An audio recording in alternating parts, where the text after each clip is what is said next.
Hi everyone, welcome to our channel. So आज हम सीखेंगे टेंसेस, जो कि ग्रामर का पार्ट है। एंड टेंसेस हमारे आइल्स में बहुत ही हेल्पफुल है, mainly in your writing task as well as in your speaking module. So इसमें हम टेंसेस को कैसे यूज करेंगे, क्या इसका रूल है, वो सारा कुछ आज हम इस वीडियो में कवर करेंगे। So watch the video till the end and don't forget to like and share it, and don't forget to subscribe our channel. So let's don't waste the time, let's get started with the tenses.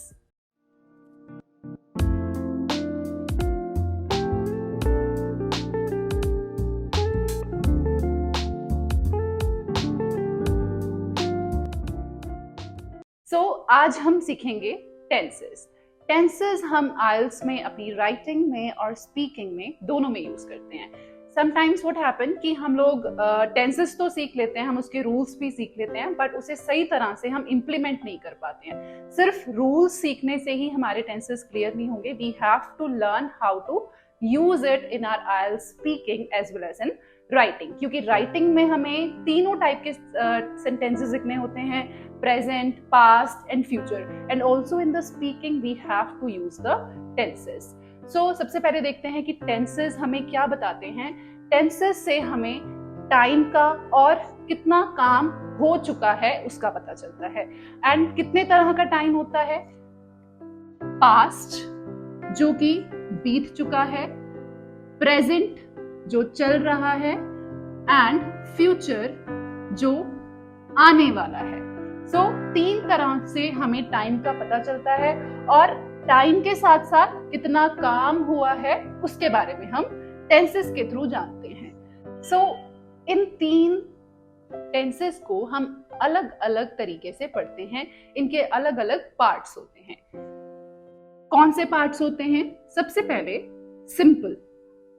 Simple mostly हमारे simple tense हम तब use करते हैं जब हम कोई भी daily routine या किसी भी स्केड्यूल के बारे में बात करते हैं, जो काम हम डेली कर रहे हैं, जो डेली एक्टिविटी है। Next is continuous. So continuous खुद ही हमें इससे पता लगता है कि कंटिन्यूअस का मतलब है जो चीज चल रही है, जो कंटिन्यूटी में है। Next perfect. परफेक्ट का मतलब होता है कि जो काम हो गया है उसमें कोई कमी नहीं है, मतलब वो परफेक्टली वो काम हो चुका है। And the last one is perfect continuous. इसका मतलब है जो काम हो भी चुका है और चल भी रहा है। सो इसे हम डिटेल में आगे पढ़ेंगे। इसके साथ हम रूल्स पढ़ेंगे कि हम इन टेंसेस को कैसे यूज करते हैं। ओके, सो सबसे पहले प्रेजेंट टेंस। प्रेजेंट का मतलब होता है जो टाइम अब चल रहा है। फॉर एग्जाम्पल मैं अभी पढ़ा रही हूँ, सो ये प्रेजेंट है, प्रेजेंट टाइम है। सो इसका फर्स्ट पार्ट पढ़ेंगे, that is simple present. Simple present tense, जैसे मैंने आपको पहले भी बताया कि सिंपल हम यूज करते हैं जब हम कोई भी रूटीन या किसी स्केड्यूल और जो कोई भी हम डेली काम कर रहे हैं उसके लिए हम इसको यूज करते हैं। सो हिंदी में जो भी सेंटेंस आप पढ़ते हो उसमें ता, ते और ती आता है। करता है, करते हैं, करती है, मतलब जो जिसके भी लास्ट में आपको ता, ते और ती पढ़ते हो आप, that is simple present tense. अब हम इसके रूल्स पढ़ेंगे कि इसके रूल्स क्या है। सो रूल्स को आपको हमेशा याद रखना है। सबसे पहले सब्जेक्ट। सब्जेक्ट का मतलब होता है जिस चीज के बारे में भी हम बात कर रहे हैं, प्लस वर्ब, और वर्ब की यहाँ पे फर्स्ट फॉर्म लगती है, प्लस ऑब्जेक्ट। वर्ब का मतलब होता है जो भी काम हो रहा है। जैसे मैंने आपको पहले बताया कि इससे हमें ये पता लगता है कि काम कितना हो चुका है। सो ये वर्ब है जिससे कि हमें वर्ब का पता लगता है। एंड ऑब्जेक्ट, जो चीज हमारी बाद में रह जाती है, that is object. So for example, जैसे हमने ता, ते और ती वाला सेंटेंस बोला है। फॉर एग्जाम्पल, लोग पेड़ काटते हैं, तो ये कहाँ पर यूज कर सकते हैं? अगर हमारा कोई टॉपिक आता है पॉल्यूशन के ऊपर कि पॉल्यूशन बढ़ रहा है, सो उसके लिए हमारा सेंटेंस बनता है लोग पेड़ काटते हैं। तो हम कैसे बनाएंगे? लोग क्या है? हमारा सब्जेक्ट है, पीपल है, प्लूरल है, तो प्लूरल के साथ हम लगाएंगे फर्स्ट फॉर्म जो कि है पीपल कट क्या काटते हैं? People cut the trees. अगर यहाँ पे प्लूरल की जगह सिंगुलर होता, फॉर एग्जाम्पल रोहन पेड़ काटता है, so Rohan cuts the trees. Rohan cuts the trees. So हमें सब्जेक्ट का ध्यान रखना है, जिसमें कि अगर तो हमारा सब्जेक्ट प्लूरल है, प्लूरल का मतलब होता है अगर ज्यादा चीजों के बारे में बात हो रही है, तो फिर हम वर्ब की फर्स्ट फॉर्म ही लगाएंगे, उसके साथ एस और ईएस का यूज नहीं करेंगे। बट अगर हमारा सब्जेक्ट सिंगुलर है, अगर हम किसी एक चीज के बारे में बात कर रहे हैं, देन हम वर्ब के साथ एस और ईएस लगाएंगे। फॉर एग्जाम्पल रिया स्कूल जाती है, तो रिया गो है, तो रिया क्या है? सिंगुलर है, तो इसके साथ लग जाएगा ES. Riya goes to school. वो मेरे घर आता है, ही है तो सिंगुलर है, तो he comes to my home. So I hope कि फर्स्ट पार्ट आपको समझ में आ गया होगा। Now will come to the second part, जो कि है present continuous tense. So continuous का मतलब क्या होता है? जो चीज कंटिन्यूटी में हो रही है। सो इसके लिए जो हिंदी के, जो हमें हिंदी में कैसे उसे देखना है कि कौन सा टेंस है, तो उसमें हमें देखना होता है रहा है या रही है। जो भी काम चल रहा है, प्रेजेंट में जो काम चल रहा है, और इसका रूल है सब्जेक्ट अगेन। सब्जेक्ट के साथ में हम इज, आर और एम का यूज करते हैं, और यहाँ पे वर्ब की फर्स्ट फॉर्म के साथ हम लगा देते हैं ing and then object. So subject के अकॉर्डिंग हम इज, आर और एम को यूज करते हैं। इज का यूज हम करते हैं सिंगुलर के लिए, जब हम किसी एक चीज के बारे में बात कर रहे हैं। आर का हम यूज करते हैं जब हम एक से ज्यादा चीजों के बारे में बात कर रहे हैं, एंड एम का यूज कहाँ होता है? जब हम अपने बारे में बात कर रहे हैं। सो सब्जेक्ट के अकॉर्डिंग हम इन तीन चीजों को चेंज कर देते हैं। Now will learn with example. जब हम आइल्स में, हम अपनी राइटिंग में हमें यूज करना है कि लोग पेड़ काट रहे हैं, ठीक है, तो हम इसे लोग, अगेन पीपल, प्लूरल है तो क्या लग जाएगा? आर। कट के साथ क्या लग जाएगा? ing। People are cutting the trees. So हम इसे कैसे यूज करेंगे कंटिन्यूटी में? कि people are cutting the trees, कि लोग पेड़ काट रहे हैं। या फिर हम ये भी बोल सकते हैं कि पॉल्यूशन बढ़ रहा है। सो पॉल्यूशन, एक चीज के बारे में बात हो रही है, तो pollution is increasing day by day. तो इस तरीके से आपको आइल्स में जो आपका राइटिंग टास्क है, उसमें आप इस तरीके से देखोगे कि कौन सा टेंस आप कंटिन्यूटी में लिख रहे हो और कौन से टेंस में आपको ing लगाना है, इज, आर और एम का यूज करना है। So next one is present perfect tense. So present perfect tense हम कब यूज करते हैं? जब कोई काम परफेक्टली हो चुका है, उसमें कोई भी कमी नहीं है, वो हो चुका है। सो इसके लिए हम हिंदी में कैसे इसको लर्न करते हैं? जिसके भी पीछे चुका है या फिर चुकी है होता है, दैट इज परफेक्ट। अब इसका रूल है सब्जेक्ट के साथ हम लगाते हैं हैज और हैव, और इसके साथ जो वर्ब की फॉर्म है वो थर्ड लगती है and plus object. So has, have को हम कैसे यूज करते हैं? अगर तो हमारा सब्जेक्ट सिंगुलर है देन विल यूज हैज, और अगर हमारा सब्जेक्ट प्लूरल है देन विल यूज हैव। तो फॉर एग्जाम्पल कि पॉल्यूशन काफी बढ़ चुका है, so how will write it? Pollution has increased. Pollution बढ़ चुका है। क्योंकि पॉल्यूशन एक है तो एक के लिए हम यूज कर रहे हैं हैज। अगर हमें ज्यादा चीजों के बारे में बात करनी है then will use have. For example so plural के लिए हम यूज करते हैं हैव, जिसमें कि फॉर एग्जाम्पल कि लोग पेड़ काटकर इंडस्ट्रीज बना चुके हैं, तो पीपल हैव, पीपल के साथ हैव लग जाएगा, और थर्ड फॉर्म क्या होगी, people have made the industries. So the last one is present perfect continuous. Present perfect continuous पढ़ने से पहले हम दो चीजों को सीखेंगे. First is since and second is for. So इसमें काफी कंफ्यूजन होती है कि हमें since कहाँ पर लगाना है, हमें for कहाँ पर लगाना है. So since हम लगाते हैं जब हमें किसी चीज का एग्जैक्ट टाइप पता, कि हमें एग्जैक्टली पता है कि ये चीज तब हुई थी. For example January, Monday, 1995, morning, childhood. So यहाँ पर हमें एग्जैक्टली पता है कि ये वाला काम तब हुआ था. Since January, since Monday, since 1995, since morning, since childhood. हमें एग्जैक्टली पता है कि ये काम तब हुआ था. फॉर हम यूज करते हैं जब हमें ड्यूरेशन पता होता है इनकी.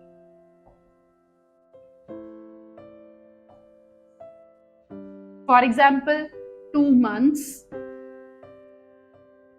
1 week, 3 days.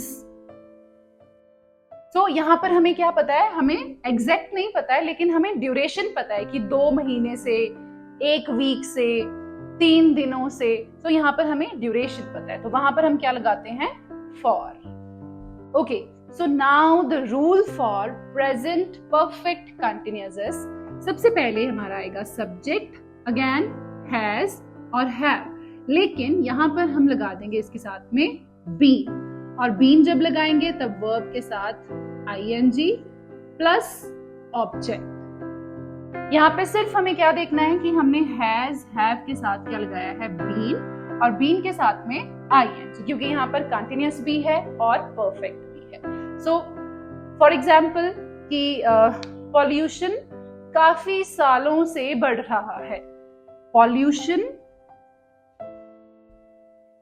has been increasing. अब हमें ड्यूरेशन पता है कि 2-3 सालों से बढ़ रहा है, तो ड्यूरेशन के लिए हमने क्या यूज करना है, for. So pollution has been increasing for many years. So हमें ड्यूरेशन पता है, इसलिए हम क्या लगाएंगे यहाँ पर, फॉर. सो पॉल्यूशन बढ़ रहा है, सो पॉल्यूशन एक चीज है, pollution has been increasing for many years. So इस तरीके से आप अपनी राइटिंग में जब भी आपको टेंसेस या कोई भी सेंटेंस बनाना है, तो उससे पहले आप पढ़कर देखेंगे कि वो कौन सा टेंस है, परफेक्ट है, परफेक्ट कंटिन्यूअस है, या फिर सिंपल है. सो उसके अकॉर्डिंग आपको रूल्स लगा के फिर उसके अकॉर्डिंग आपको सेंटेंसेस बनाने हैं. So now will learn past tense. Past का मतलब होता है जो टाइम निकल चुका है, जो टाइम बीत चुका है, जिसे हम हिंदी में कहते हैं भूतकाल. पास्ट इज जो टाइम निकल चुका है पास्ट में. और ये पास्ट टेंस ज्यादातर हमारी स्पीकिंग में हम यूज करते हैं, जैसे क्यू कार्ड में, कि अगर आपको बोलना था किसी भी पास्ट टाइम के बारे में कि आपकी कोई चाइल्डहुड मेमोरी हो, वो भी आपको पास्ट में बोलनी होती है, तो उसमें क्या होता है कि आप लोग कंफ्यूज हो जाते हो, आप टेंसेस गलत बोलते हो, आप प्रेजेंट में चले जाते हो, आप फ्यूचर में चले जाते हो. So you have to keep in mind कि जो पास्ट में है तो वहां पर हमने किस तरीके से कौन से सेंटेंसेस को और कौन से रूल्स के साथ हमें बोलना है. तो let's get started. First one, जैसे कि हमने प्रेजेंट में सीखा था, 4 पार्ट्स होते हैं. In the same way here in the past also will learn the 4 parts. So number 1 is simple. Simple past tense. Simple past tense का हमें हिंदी में कैसे पता लगेगा, जिसके भी पीछे आ, ए या फिर ई आता है, that is simple past tense, जो कि हम अपनी डेली लाइफ में, डेली रूटीन में, डेली स्केड्यूल में यूज करते हैं. सो फर्स्ट वन जो सिंपल पास्ट है, इसका रूल हम देखते हैं क्या है। सबसे पहले सब्जेक्ट, यहाँ पर सिर्फ हमें वर्ब की फॉर्म को चेंज करना होता है। वहां पर हमने वर्ब पढ़ी थी प्रेजेंट में, जहां पर हमने वर्ब का फर्स्ट फॉर्म लगाया था, but here will use the second form of the verb. So verb की फॉर्म्स आपको क्लियर होनी चाहिए कि कहां पर कौन सी वर्ब की फॉर्म लगती है। सो पास्ट है, पास्ट के सिंपल में आपको वर्ब की सेकंड फॉर्म लगानी है। अब फॉर एग्जाम्पल हमें पता है कि आ, ए और ई वाले टेंस हमें बोलने हैं। अब जैसे कि फॉर एग्जाम्पल हमने बोलना है कि रोहन ने क्रिकेट खेला। तो अगर हम अपनी स्पीकिंग में बता रहे हैं कि आप कोई किसी गेम के बारे में बात कर रहे हो, तो वहां पर आपने बोला है कि उसने क्रिकेट खेला, तो फिर आप उसको देखकर आपको लगा कि आपको भी खेलना चाहिए। सो खेला, आ रहा है उसके पीछे। सो ये पास्ट है, और कौन सा पास्ट है? सिंपल पास्ट टेंस है। सो अब इसको हम बनाते हैं with the help of rule. Subject हमारा क्या है? रोहन। रोहन ने क्या किया? वर्ब, काम क्या हो रहा है? उसने खेला। तो प्ले होता है खेलने को, हम इंग्लिश में क्या कहते हैं? Play. So second form play की होती है प्ले, और उसने क्या खेला? Cricket. Rohan played cricket. So इस रूल की हेल्प से और वर्ब की हेल्प से हमने इस सेंटेंस को बना लिया। सो हमें पता होना चाहिए जब भी हम हिंदी में उसको बोल रहे हैं तो उसके लास्ट में क्या है, तो वो कौन सा टेंस है और हमें कौन सा रूल लगाना है। Okay, now will come to the second one. Second है पास्ट कंटिन्यूअस टेंस। सो हम ये पहले भी पढ़ चुके हैं कि कंटिन्यूअस का मतलब होता है जो काम चल रहा है, कंटिन्यूअसली जो काम हो रहा है। लेकिन वो हमने पढ़ा था हो रहा है, वो प्रेजेंट में पढ़ा था, लेकिन यहाँ पर हमने देखना है पास्ट। तो जो काम पास्ट में कंटिन्यूटी में हो रहा था, वहां हमने लगाया था रहा है, और यहाँ हमारा हो जाएगा रहा था या रही थी। ओके, सो रूल देखते हैं। सबसे पहले सब्जेक्ट प्लस वॉज या फिर वर प्लस वर्ब की फर्स्ट फॉर्म, और जहां पर भी कंटिन्यूअस है वहां पर हम ing लगा देंगे, एंड ऑब्जेक्ट वॉज और वर। तो वॉज और वर का यूज हम कैसे करते हैं? वॉज हम लगाते हैं जब हम किसी एक चीज के बारे में बात कर रहे हैं, अगर हमारा सब्जेक्ट जो है वो सिंगुलर है, एंड वर हम लगाते हैं जब हमारा सब्जेक्ट जो है वो प्लूरल है। जब हम किसी ज्यादा चीजों के बारे में बात कर रहे हैं तब हम वर का यूज करते हैं। Now let's understand with the help of example। तो अब इसको हम कैसे यूज करेंगे स्पीकिंग में? जैसे कि जब मैं वहां पर गया तो वो सो रहा था, या फिर जब मैं घर पहुंचा तो मेरी मम्मी खाना बना रही थी। तो रहा था और रही थी, तो कैसे हम यूज करेंगे? सब्जेक्ट है, मम्मी खाना बना रही थी, तो माई मॉम। तो मॉम एक है, सिंगुलर है, तो क्या आएगा? वॉज कुक के साथ क्या लग जाएगा? ing। क्या कुक कर रही थी? Food. My mom was cooking the food. अब हमें बोलना है कि वो मार्केट जा रहे थे, ठीक है? तो वो है, ज्यादा जने हैं, दे लगाएंगे, दे ज्यादा जने हैं, तो दे के साथ हम क्या लगाएंगे? वर। दे वर। गो के साथ क्या लग जाएगा? ing। They were going to the market, वो मार्केट जा रहे थे। Okay, so now will come to the third one, that is past perfect tense. So perfect का मतलब होता है जो काम परफेक्टली हो चुका है। सो चुका है हमने पढ़ा था, यहाँ पर पास्ट है तो हो चुका था या चुकी थी। सो अब हम इसे रूल की हेल्प से समझते हैं। सब्जेक्ट प्लस प्रेजेंट में जब हमने पढ़ा था तो हमने लगाया था हैज और हैव, तो यहां पर हमें सिर्फ क्या लगाना है? हैड, और इसके साथ में वर्ब कौन सी लगेगी? Third. So subject plus had और वर्ब की थर्ड फॉर्म के साथ ऑब्जेक्ट, जो काम परफेक्टली हो चुका था पास्ट में। सो फॉर एग्जाम्पल कि मैं अपना वर्क कंप्लीट कर चुका था, या फिर मेरी मम्मी खाना बना चुकी थी, या फिर वो मार्केट जा चुके थे। सो अब हम इसको रूल की हेल्प से समझते हैं। फॉर एग्जाम्पल हमारा जो सेंटेंस है वो है कि वो मार्केट जा चुकी थी। सो चुकी थी, so we are talking about a girl, so क्या लगेगा? शी। सो शी के साथ हम लगा देंगे हैड और वर्ब की थर्ड फॉर्म। सो जा चुकी थी। So she had gone to the market. So go की थर्ड फॉर्म क्या होती है? Gone. Go, went, gone. So third form लगाएंगे gone. She had gone to the market. मैं अपना काम कर चुका था। I had completed या I had done my work. तो सिंपल है, हमें क्या याद रखना है कि प्रेजेंट में हमने हैज और हैव का यूज किया था और यहाँ पर हमने हैड का यूज किया क्योंकि हम पास्ट के बारे में बात कर रहे हैं। सो आपको समझ आना है वहीं पे, जब पास्ट की बात हो रही है, चुका था या चुकी थी, जो काम हो चुका था परफेक्टली, वहां पर हमें हैड लगाना है और उसके साथ में थर्ड फॉर्म लगानी है। So last one is past perfect continuous tense. So continuous जो कि past में perfectly हो भी चुका है और चल भी रहा है।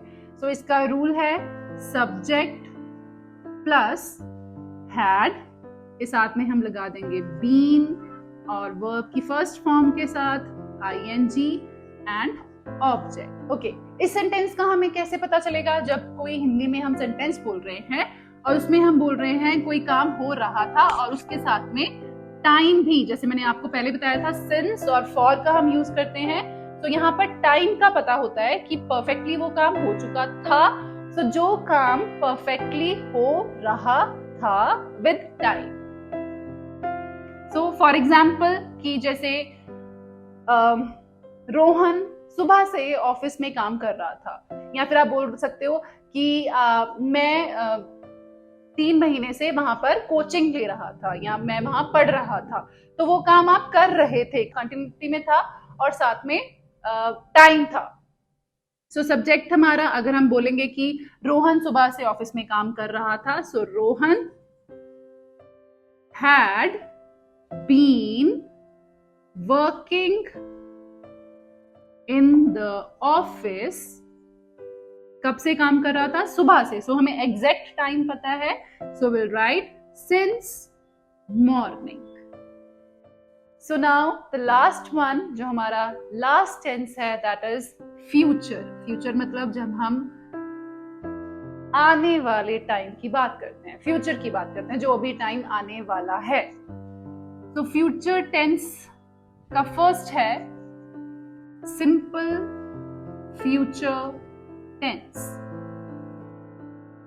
जो कि हम फ्यूचर में डेली रूटीन में जो काम करेंगे उसे हम सिंपल फ्यूचर टेंस कहते हैं। सो रूल हम देखते हैं इसका क्या है। सबसे पहले सब्जेक्ट के साथ में विल प्लस वर्ब की फर्स्ट फॉर्म और ऑब्जेक्ट। विल हम हमेशा फ्यूचर के लिए यूज करते हैं। सो फॉर एग्जाम्पल यहाँ पर हमने कहना है कि मैं कल मार्केट जाऊंगी या मैं कल मार्केट जाऊंगा। So I will go to the market. Simple है, इसमें हमें कोई भी वर्ब को चेंज नहीं करना है, सिर्फ हमें विल लगा देना है। जो भी आपका सेंटेंस है उसमें विल लग जाएगा। I will go to the market, या मैं अपना काम कल कंप्लीट करूंगा। I will complete my work tomorrow. Okay, so second one is future continuous tense, जो कि फ्यूचर में कंटिन्यूटी में जो काम चलेगा, जो होगा, जो काम जैसे रहा, होगा।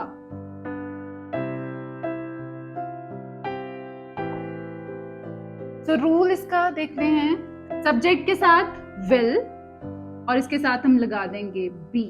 विल बी और वर्ब की फर्स्ट फॉर्म के साथ ing, क्योंकि ये कंटिन्यूअस है। कंटिन्यूअस टेंस में हमेशा हम वर्ब की फर्स्ट फॉर्म के साथ ing लगाते हैं प्लस ऑब्जेक्ट। अगर हमने कहना है कि जब तक तुम मेरे घर आओगे तो उस टाइम तो मैं बैडमिंटन खेल रहा हूँ या मैं उस टाइम क्रिकेट खेल रहा होगा, तो कैसे लिखेंगे कि I will be playing cricket, मैं उस टाइम क्रिकेट खेल रहा होगा जब तुम मेरे घर आओगे।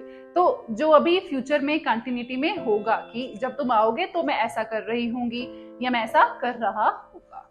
नेक्स्ट, फ्यूचर परफेक्ट टेंस, जो कि फ्यूचर में परफेक्टली हो चुका होगा। ओके, सो इसका रूल है सब्जेक्ट के साथ विल के साथ हम लगा देंगे हैव और वर्ब की थर्ड फॉर्म के साथ ऑब्जेक्ट। सो जो काम हो चुका होगा परफेक्टली फ्यूचर में, फॉर एग्जाम्पल कि रोहन दिल्ली पहुंच चुका होगा, तो Rohan will have reached Delhi, वो पहुंच चुका होगा। ये हम अज्यूम कर रहे हैं, हमें लग रहा है कि वो वहां पहुंच चुका होगा और वो फ्यूचर में है। सो फ्यूचर में हम लगा देते हैं विल और हैव और साथ में वर्ब की थर्ड फॉर्म। सो विल हमें याद रखना है कि फ्यूचर का कोई भी टेंस हो वहां पर हमें विल का यूज करना है, ये हमारा हेल्पिंग वर्ब है। इससे कोई भी अगर जहां पर भी विल लिखा हुआ है, जो भी विल जिसमें भी आ रहा है जो भी सेंटेंस में, दैट मीन्स कि वहां फ्यूचर की बात हो रही है। एंड अगर किसी भी सेंटेंस में हैड है तो वहां पर हमें हैड देख के समझ जाना है कि वो किसी पास्ट की बात हो रही है, पुराने टाइम की बात हो रही है। एंड अगर उसमें इज है, आर है, एम है या हैज है, हैव है, देन इसका मतलब कि वो प्रेजेंट की बात हो रही है। तो ये सारे हमारे हेल्पिंग वर्ब्स होते हैं जिनकी हेल्प से हमें टेंसेस को पहचानने में हेल्प होती है। एंड लास्ट वन जो है इसका फ्यूचर परफेक्ट कंटिन्यूअस टेंस। सो अब ये आउटडेटेड हो चुका है, इसको हम नहीं पढ़ते हैं, ये स्कूल्स में भी नहीं पढ़ाया जाता।